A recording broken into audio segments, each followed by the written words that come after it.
Ғаламдағы мамандық атаулының төресі ұстаздық. Әсілі мұғалім барлық мамандық иесін тәрбиелейтін, оқытып үйрететін мейірімді абзал жандар. Мұғалім мамандығы барлық мамандықтың анасы демекші, ұстаз алдынан тәрбие алмайтын жан жоқ. Ұстаз берген тәрбие әрбір жанның өміріне жол сілтер шамшырақ секілді. Өкінішке орай, адамдар мұғалімдердің жұмысын кей кезде лайықты бағалай алмай жатады. Осыны ескере отыра, алғашқы рет дүниежүзілік мұғалімдер күні 1994 жылдың 5 қазанында тойланған. Содан бері мұғалімдердің төл мерекесі дәл осы күні аталып келеді. Осыған орай, ел ертеңін тізгіндер жас ұрпақты тәрбиелеуден жалықпайтын мұғалімдерге арнап, Сфера телерадио компаниясы ұстаздар күніне орай деп аталатын арнайы бағдарлама әзірледі. Онда біз өскелең ұрпақты тәрбиелеуге орасан зор үлес қосқан, бар білгенін үйретуден жалықпайтын тәлімгерлер жайлы баяндайтын боламыз. Бүгін аталмыш бағдарламаның алғашқы саны ұстаздық етуге ғұмырының 25 жылын арнаған орыс тілі мен әдебиеті пәнінің мұғалімі Светлана Арищенко туралы болмақ.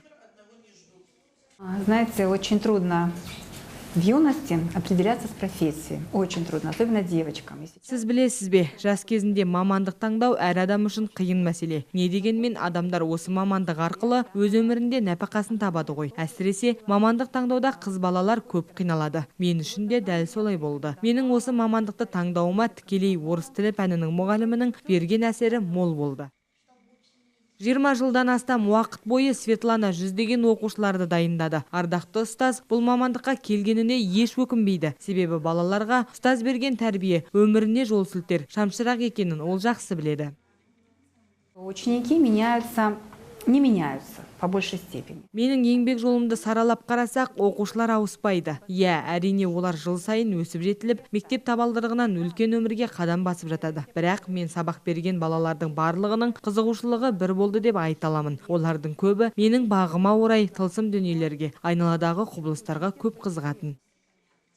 Қай заманда болсын, ұстаздарға құрмет жоғары болған. Бүгіннен немесе кешеден ғана ұлы мамандық иелеріне құрмет көрсетіліп келе жатқан жоқ. Ақылым заманнан бері ұстаздықтың шоқтығы биік тұр. Тамшысымен тас тесетін бейне бір су тәрізді. Жандарға ілтипат таныту адамгершілігінің ілгері басуының бір қадамы. Өйткені ұстазға құрмет көрсету, білімге құрмет көрсету. Білімді құрметтемеген, ұстазын қадір тұтпаған шәкірттің ғылымда нәтижеге қол жеткізе алмайтындығы, қол жеткізсе де тиісінше кәдеге асыра алмайтындығы қасиетті Құранда да жазылған. Тарихта ақыл парасаты мол тұлғалардың көпшілігі ұстазына ерекше құрметпен қарап, әрдайым бір ізетпен еске алғаны мәлім.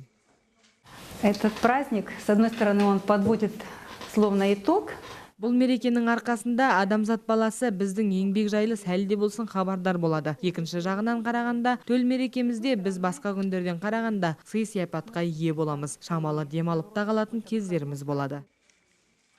Адамның адамшылығы жақсы ұстаздан деп Ұлы Абай айтқандай, мұғалім тәрбиесі мен өнегесі оқушының болашақ азығы. Жақсы ұстазға кезігіп, тәлім тәрбие алған шәкірт өмір майданында мойымай күресіп, болашақ жолдарда бағытынан таймасы анық.